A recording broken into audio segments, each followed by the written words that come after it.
Hello everyone, আসসালামু আলাইকুম। সবাই কেমন আছেন? আশা করছি সবাই অনেক বেশি ভালো আছেন। চলে এসেছি ঈদ শপিং ব্লগ চলে গিয়েছিলাম যমুনা ফিউচার পার্কে মেয়ের জন্য আর ছেলের জন্য শপিং করতে। প্রথমেই চলে গেলাম আড়ংয়ে। আমি মেয়ের জন্য সবসময় আড়ং থেকে শপিং করি। আড়ংয়ের কালেকশনগুলো এবার অনেক বেশি সুন্দর ছিল। মেয়ের জন্য শপিং ডান। তারপরে আমরা দেখলাম যে ইফতারির সময় হয়ে গেছে, তাই চলে গেলাম উপরে ফুড কোর্টে যেয়ে ইফতারটা সেরে ফেললাম।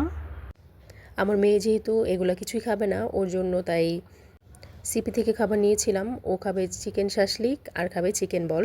আর আমরা নিয়েছিলাম সেট মেনু, প্ল্যাটার যেগুলোকে বলে আর কি। তো মোটামুটি আমাদের ইফতার শেষ। এরপরে চলে গিয়েছিলাম মেয়ের জন্য শুজ কিনতে। চিন্তা করলাম একবারে জুতাটাও কিনে নিয়ে যাই, তাহলে ওর ভেজালটা শেষ হয়ে যাবে।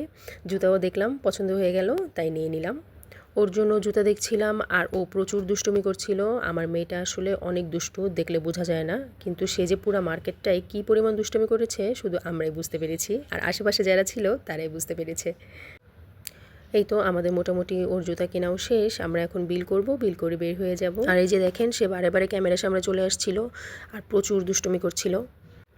তারপরে আমরা চলে গিয়েছিলাম ছেলে শপিং করতে। ছেলের জন্য আমরা চলে গিয়েছিলাম বিটসে।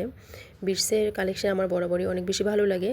চিন্তা করলাম যে দেখি ছেলের যদি পছন্দ হয় তাহলে এখান থেকেই ওর জন্য শপিং করে ফেলবো। তারপরে আমরা অনেক ড্রেস দেখছিলাম, ও ট্রায়াল দিচ্ছিল। তারপর আমাদের ভালোও লেগে গেল, ওরও ভালো লেগে গেল। তারপরে আমরা ওর জন্য এখান থেকে শপিং করে ফেলেছি। এখানে অনেক সুন্দর সুন্দর কালেকশন ছিল, গার্লসের কালেকশন, বয়েজের কালেকশন। এই যে ওর বাবা ওর জন্য সিলেক্ট করে দিচ্ছিল, আর এগুলোই ও ট্রায়াল দিয়ে দিয়ে আমাদের দেখাচ্ছিল। ওর জন্য আমরা এখান থেকেই সব শপিং মোটামুটি করে ফেলেছি। তারপরে আমরা এই তো এখন বিল করে বের হয়ে যাব। সারাদিন রোজা রেখে তারপর ইফতারের পরে ইচ্ছা করে না আর কোনো কিছু করতে। তারপরও যেহেতু শপিং করতে হবে আর রোজা রেখে তো বের হওয়া যায় না, অনেক বেশি টায়ার্ড লাগছিল, তাই বলছিলাম চলো এবার চলে যাই, আর কিছু কেনার দরকার নেই। কিন্তু মেয়ে যদি সাথে থাকে আর ও যদি একটা বায়না করে, সেটা কি আর মানা করা যায়? বের হওয়ার সময় এই মিনিসোতে ওর সব সময় আসতে হবে। ও যখনই যমুনা আসে তখনই ওর মিনিসোতে ঢুকবে। কিছু না কিনলেও সে ঘুরে ঘুরে সব কিছু দেখবে, ধরবে, এটা হলো তার কাজ। তারপর সে বাবাকে নিয়ে ঢুকে গেল মিনিসোতে। এই তো তার পিছনে পিছনে কতক্ষণ ছুটলাম। তারপর ফাইনালি তাকে বের করতে পারলাম। বের হয়ে তারপরে দেখলাম আইসক্রিম। চিন্তা করলাম আইসক্রিম খাই, ভালো লাগবে। তাই এই তো আইসক্রিম হাতে নিয়ে খেতে খেতে আমরা বের হয়ে যাচ্ছি। সবাই অনেক বেশি ভালো থাকবেন। ভিডিওটি ভালো লাগলে অবশ্যই লাইক কমেন্ট শেয়ার করবেন। আল্লাহ হাফেজ।